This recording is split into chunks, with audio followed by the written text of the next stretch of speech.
Good afternoon, family. Once again, it's your DC dude. If you are already a subscriber to this channel, welcome back. However, if you are new to this channel, I recommend that you hit the subscribe button and the notification bell so you can stay in the know about where we're going to go. And don't forget, family, this channel belongs to you. So please use the comment section to tell us what's on your mind. And yes, family, you already know, I am excited about the video we're going to do today. We're going to chop it up a little bit about some history that's east of the Anacostia River. You know, we live in Washington, D.C., so there's a ton of books written about Washington, D.C.'s history. You know, we even get it in school, bookstores, or whatever, right? So much so that the books can fill up the Grand Canyon, right? But the books about people who lived here and the neighborhoods where they lived are very few and far between, I'm afraid. Particularly when we're talking about east of the Anacostia River. I took a crack at changing that when I created the website offbeatenpathdc.com. My intention was to bring awareness to an area that, you know, it's hard to find information about. And here on this channel, at That DC Dude, we strive to do the same thing. So today's east of the Anacostia River history centers around three very popular streets that are east of the river. In fact, if you travel through Ward 7, chances are you're going to at least travel on at least one of them to get where you're trying to get to. So what's so special about these streets, DC Dude, and what does that have to do with history? Well, that's a good question, and I'm glad you asked. Since the tragic killing of George Floyd on May 26th, 2020, Memorial Day, there's been a lot of talk about changing street names, schools, taking down statues, taking down Confederate flags, things that are connected to America's original sin. So I thought it would be a good idea to bring awareness to some street names east of the Anacostia River that are actually named after slave owners. All right, so let's go take a look at the first street, shall we? Family, I thought we'd start here at the Benning Road Metro Station to talk about the origins of Benning Road. So Benning Road is named after a man named William Benning. As a matter of fact, any and everything in Ward 7 east of the Anacostia River with Benning on it is more than likely named his namesake. You know, we have Benning Bridge, we have Benning Heights neighborhood, we have Benning Woods apartments, Benning Road Metro Station. You kind of get the point. And between 1890 and 1908, there was a racetrack. He had a racetrack that ran horses called Benning Racetrack, of course. The Benning Racetrack was actually located right there in the Mayfair area. I would love to tell you all about it, but it's all nicely laid out for you on offbeatenpathdc.com. Just go to the website and put in a search, Benning Racetrack, and it's some really good information. I think you'll enjoy it. If you've never heard of it before, it's pretty interesting. As far as the Benning Bridge goes, he purchased that bridge in 1823, but the bridge itself dates back to 1800. And he had that bridge rebuilt. It was an old wooden bridge, so when he bought it, and he had it rebuilt in 1830. So between the late 1700s and the early 1800s, he owned 330 acres of land in and around this area, you know, in and around the area they call it Deanwood today. As a matter of fact, before there was a Deanwood, before there was a Marshall Heights, the area was called, guess what? Benning.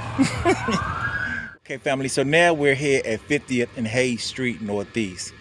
Right here by the, can you see it? The police department, right over here.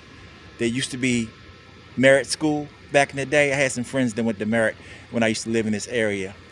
Anyway, in this area, so William Benning had a house built in 1790 on a ridge, they say, in approximately the 50th and Hayes Street area. So this is a low-lying area. But if you look over here, that's a hill up there. So it must have been in the area above 50th and Hayes Street, because it said on a ridge above what is now known as 50th and Hayes Street. So that's where his house was built. It was built in 1790, and it would be there for 125 years. So it was there all the way until 1915 to the 1900s. Pretty interesting. So upon William Bennon's death, his nephew Anthony purchased the land and in turn sold it to a man by the name of Levi Sheriff. That's right, our second street named by a slave owner, Sheriff Road in Northeast.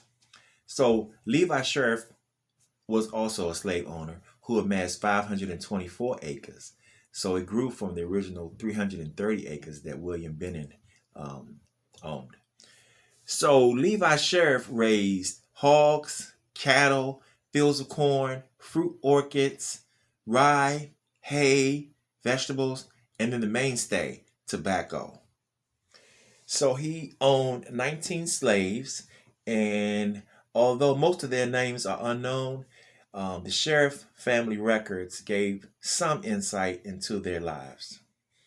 So they were supervised by a white overseer, and although they weren't paid regularly because they were slaves, sheriff provided allowances of meal, bacon, and fish.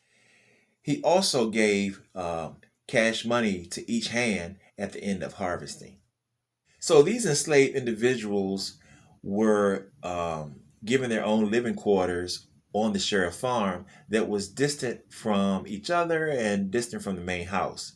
So on their property, they maintained gardens of raspberries and fruit trees. They had their own chickens and pigs. I mean, some were even allowed to have guns, to own guns, right? To supplement their produce. So there had to be a serious level of trust for a slave owner to give an enslaved individual a gun. you know, I mean, it almost sounds like they were like family, because they did go on to say that when they died, they were buried on the property among the family. There was one enslaved man who was responsible for cutting wood, providing water, and caring for the riding horse and carriage. Again, a level of trust. I mean, to have access to a horse was like having access to a car back then, to escape. So, and to be sure, I am not minimalizing slavery. It just doesn't sound like this sheriff family or Levi sheriff were the kind of hateful uh, slave owners that existed during that time. So the most interesting character to me was a woman by the name of Harriet Watkins. She was described by Sheriff's grandson as a woman of great dignity. That was in their family record. This Miss Watkins was also described as tall and gaunt. I didn't know what the word gaunt meant, so I looked it up and learned that gaunt means excessively thin and angular, right? She always wore a man's hat, had a very tall cane and kept a corncob pipe in her mouth at all times. She sounds like a character that is probably fun to be around. By the way, she was the cook and prepared the same food for the sheriff family that she did for her own family. So her cooking repertoire included cabbage, stock, pork skin, and skillet bread. This skillet bread sounded good to me, so I had to dig a little deeper. And I learned that skillet bread is basically flour, bacon fats, and milk. But if you didn't have milk, if you couldn't afford milk, they used water. Kind of sounds like when we make pancakes, or when I made pancakes and we didn't have milk in the house, I would use some water. And some pancake recipes call for water. Anyway, when you cook skillet bread, apparently the skillet had to be very hot, right? Apparently it was a big deal in the South. They had different names for it when I looked it up. Names like pone cake, whole cake, biscuit bread, fritter, just to name a few. It was also said that Miss Watkins made a better persimmon beer than anyone else could because apparently she could find the earliest leaves and last chestnuts. I don't know. I mean, I don't know exactly what that means, you know.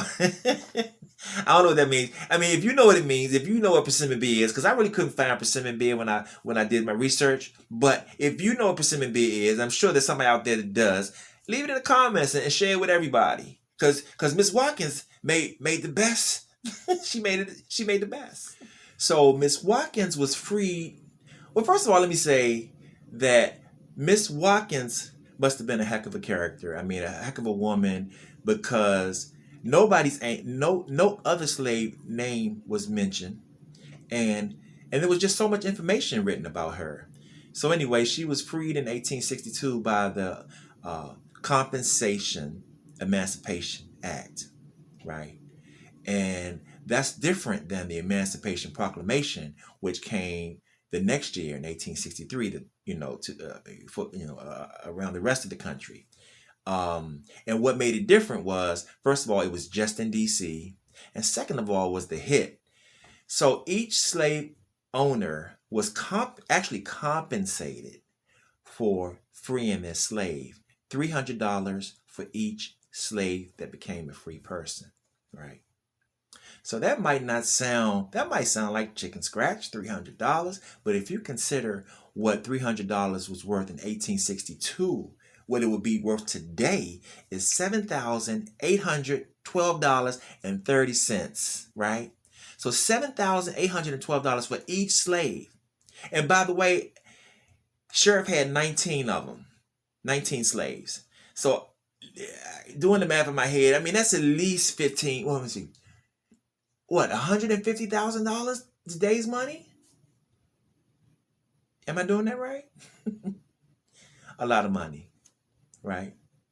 But speaking of the Compensation Emancipation Act, I take you to the third street we're talking about that is named after a slave owner. And that street would be Naylor Road. So Naylor Road is the namesake of Colonel Henry Naylor, right? And why does the Compensated Proclamation Act come to mind when we're talking about Henry Naylor? Because he protested. He and a number of other slave owners protested. They weren't happy with the amount that they were compensated, right? So they appealed to the commission. And when I say they, another one of the slave owners' name is James L. Addison. So James L. Addison was a big player back then too, east of the Anacostia River. And I have a hunch that that's where Addison Road comes from, you know. But Addison Road is in Prince George's County, that DC dude. and you would be right. But here's the thing. Before 1790, all of east of the Anacostia River was Prince George's County. And during that time, growth and development was directly tied to cultivating and exporting tobacco. As a matter of fact, African slavery was introduced in that area to provide cheap labor for tobacco plantations. By the mid-1800s, more tobacco was produced in Prince George's County than any other county in Maryland. So there we have it, family. Another moment in east of the Anacostia history. I hope you enjoyed the video. If you did, please hit that like thumbs up for me. And I look forward to hearing your input in the comment section. And as usual, there's no telling where we're going to end up next. So if you want to ride, just click on subscribe.